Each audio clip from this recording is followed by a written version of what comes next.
auditeurs, auditrices qui nous écoutent à travers le monde. Parole vente d'espoir, votre étude maintenant arrive chez vous. Père Céleste, Dieu fort puissant et grand dans les combats. Nous te remercions, Seigneur, parce que tu nous as gardés, tu nous as protégés. Tu nous as donné la vie, les mouvements, l'aide, la respiration. Aujourd'hui, Seigneur, nous allons partager ta parole. Nous allons, Seigneur, partager ta parole. Nous te demandons, Père Saint, d'éclairer notre intelligence. Nous te demandons, Père Céleste, d'illuminer notre esprit afin que nous puissions partager ta parole. Parle, Seigneur, ton serviteur écoute. Nous te prions non en vertu de mérite, mais au nom de Jésus, ton Fils, qui vit au siècle des siècles. Amen. Je vous remercie parce que vous avez abonné à ma chaîne YouTube, parce que vous avez fait des commentaires, parce que vous avez partagé mes études sur les réseaux sociaux. Dieu va continuer à vous bénir pour ce grand travail. Donc aujourd'hui, nous avons un nouveau sujet qui est la glorification. Le lundi et le mercredi, nous étudions ensemble les doctrines bibliques. Le vendredi et le dimanche, nous étudions ensemble les livres des proverbes. Le samedi et le dimanche, venez louer et adorer avec nous. Aujourd'hui, nous avons un nouveau sujet sur la glorification. La glorification. La glorification. Dans l'étude 35, nous avons vu la justification, qui est une première dimension du salut. Donc, la justification, c'est une première dimension du salut. Donc, c'était quoi que c'est la seule et se basant sur des versets comme quiconque est né de Dieu ne commet pas le péché.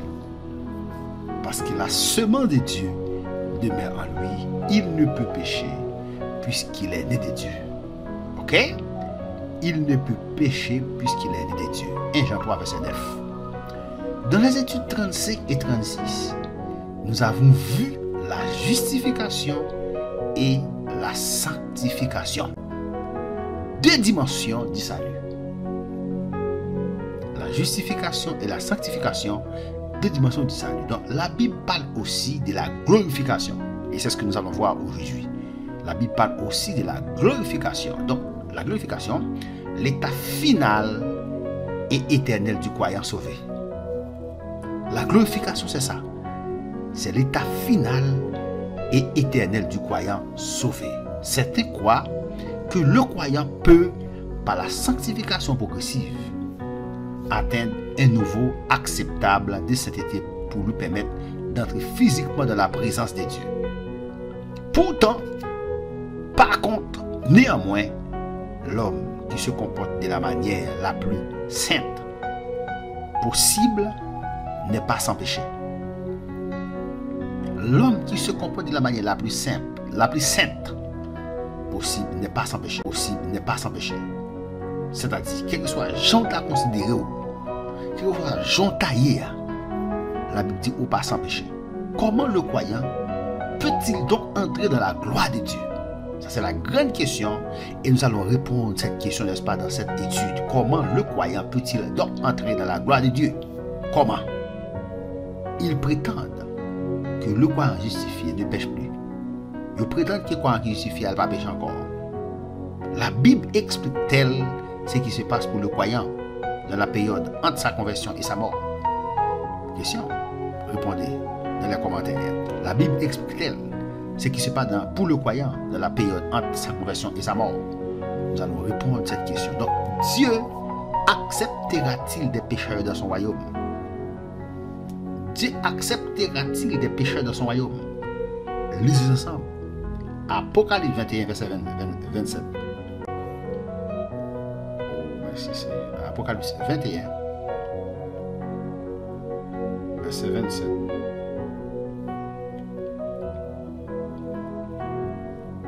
Il n'entrera chez elle rien de souillé,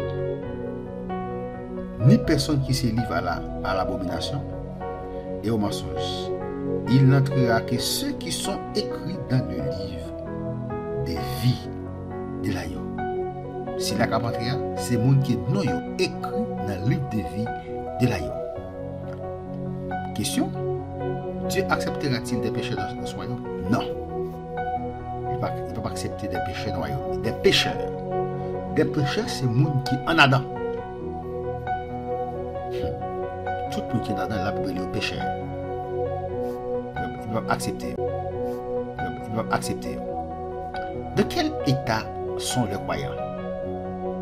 Les esprits des justes. Dans quel état rendus dans la présence de Dieu? De quel état sont les croyants rendus dans la présence de Dieu? Hébreux 12, verset 22 et 3. Hébreux 12, verset 22. 22 et 3. Nous lisons ainsi. Il dit, mais vous vous êtes approchés de la montagne de Sion. Vous vous êtes approchés de la montagne de Sion, de la cité du Dieu vivant, la Jérusalem, céleste des myriades qui forment le cœur des anges. Dans quel état sont les croyants rendus dans la présence de Dieu? Verset 23.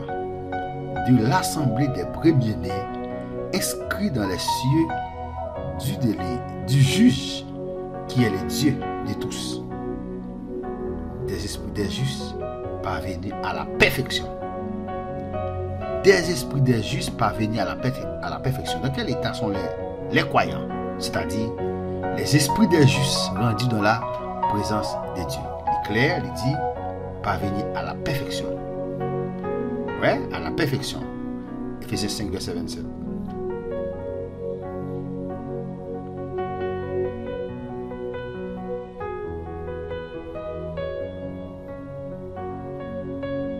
Ephésiens 5, verset 27. Afin de faire paraître devant lui cette église glorieuse, sans tache, ni ride, ni rien de semblable, mais sainte et irrépréhensible. Sainte et irrépréhensible. Dans quel état les croyants, les esprits des justes, rendus de la présence de Dieu? Sainte et irrépréhensible. Pour continuer. Disons, pour continuer.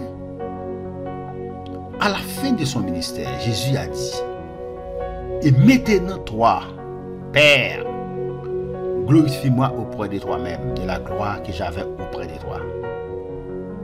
Avant que le monde fût, le 17 verset 5, la prière, ça c'est tel qu'il t'a fait. Jésus était sur le point de retourner dans la gloire de Dieu.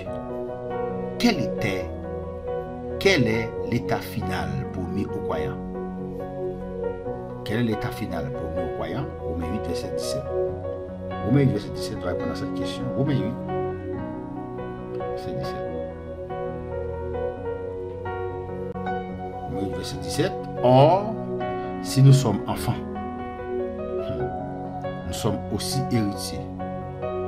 Héritiers de Dieu et co-héritiers de Christ. Si toutefois nous souffrons avec lui, afin d'être glorifiés avec lui.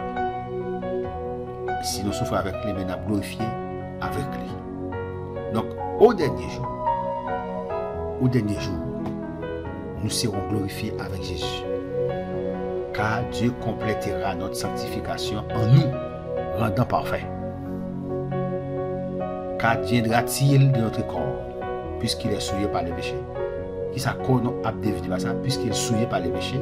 D'après Romains 8, verset 23, Romains 8, verset 23, Romains 8, 23, il dit c'est ne pas elle seulement, mais nous aussi qui avons les prémices de l'esprit, nous aussi nous soupirons en nous-mêmes, et en attendant l'adoption, la rédemption de notre corps. En attendant l'adoption, la rédemption de notre corps. Yes. On attend la rédemption corps. 1 Corinthiens 15, verset 51, 54. 1 Corinthiens 15.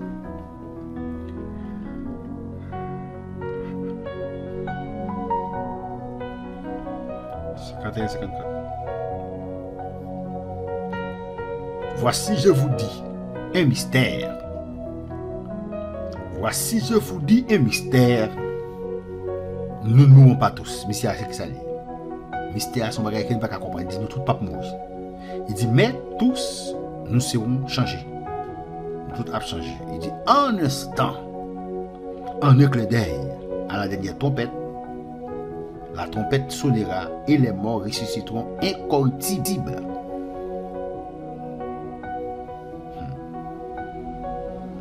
Et nous serons changés.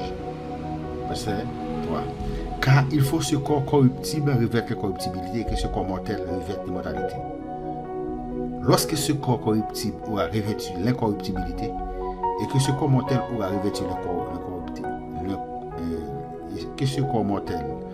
revêtu l'immortalité, alors s'accomplira la parole qui est écrite. La mort a été engloutie dans la victime. Béni soit l'Éternel. Romains 3, 21, 22. Philippiens 3, 21, 22.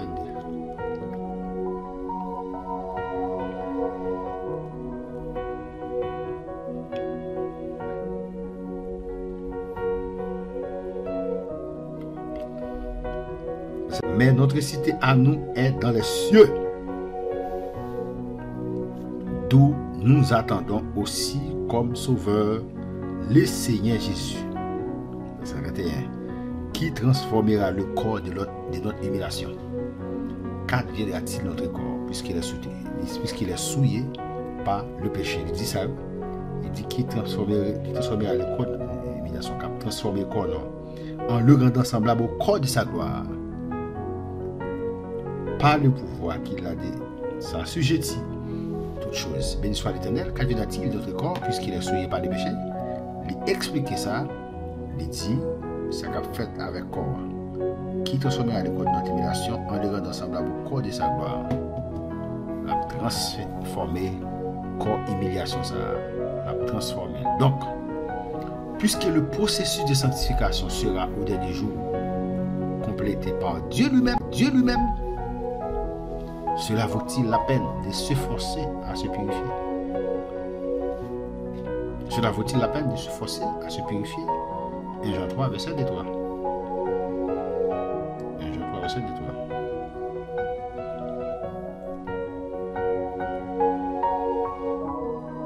1 Jean 3, verset 3. Bien-aimés, nous sommes maintenant enfants de Dieu. Nous sommes maintenant enfants de Dieu. Et ce que nous serons n'a pas encore été manifesté. Mais nous savons que lorsque cela sera manifesté, nous serons semblables à lui. Parce que nous le verrons tel qu'il est. Nous sommes semblables à elle. Et d'après Jean lié avec cette loi, quiconque a cette espérance en lui se purifie comme lui-même. Et puis, béni soit l'Éternel. Béni soit l'Éternel. Béni soit l'Éternel.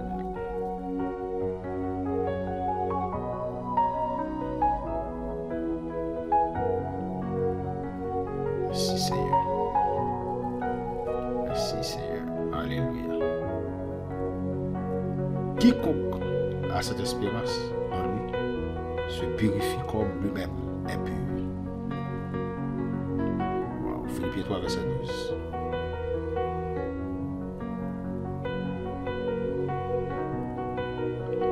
Philippiens 3, verset 12. Philippiens 3, verset 12. Ce n'est pas que j'ai déjà remporté le prix pour ne pas parler, ou que j'ai déjà atteint la perfection. Ce n'est pas que je vais remporter le prix ou que je vais atteindre la perfection, mais je cours pour tâcher de les saisir et être saisi par Jésus-Christ. Il dit, car ceux qu'il a connus d'avance, il les a aussi prédestinés à être semblables à l'image de son Fils, afin qu'il soit le premier-né d'un grand nombre de frères. Et ceux qu'il a prédestinés, il les a aussi appelés. Et ceux qu'il les a appelés, il les a aussi justifiés.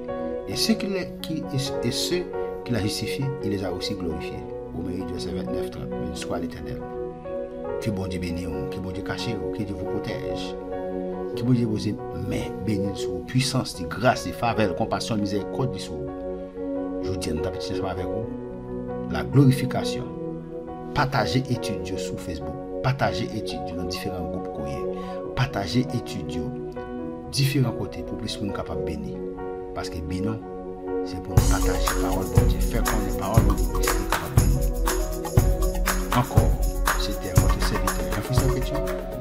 qui est avec vous la parole de Dieu. Et c'est avec la paix de Dieu, et c'est avec la grâce de Dieu, la compassion de Dieu.